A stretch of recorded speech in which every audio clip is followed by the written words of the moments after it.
Avez-vous déjà vu quelque chose comme ça en France?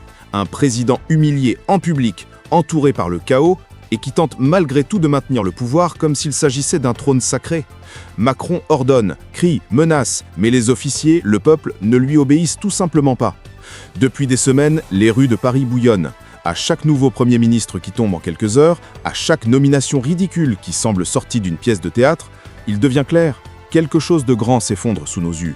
Le système est pourri. 4 premiers ministres en un an, des ministres qui restent quelques heures en poste, des salaires millionnaires, des retraites de luxe, et qui paient la facture?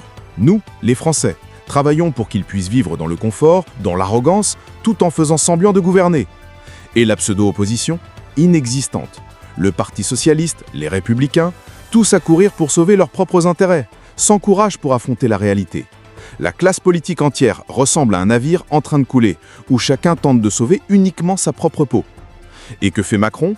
Il s'accroche au pouvoir comme un mollusque sur un rocher. Discours creux, décrets autoritaires, menaces contre les réseaux sociaux, mise à jour nucléaire, tout pour montrer sa force pendant que son pays s'enfonce dans la crise, le chômage et la révolte populaire. L'Union européenne n'aide pas. Les décisions et les règles viennent de Bruxelles, Francfort, Strasbourg, pas de Paris. La France a perdu sa souveraineté, perdu le contrôle, et tout le monde fait semblant que tout va bien.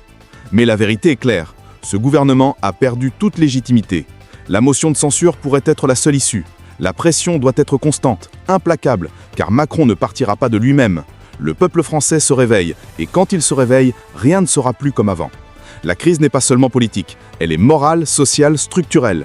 Il est temps d'affronter la réalité, d'exposer la corruption et d'exiger un véritable changement.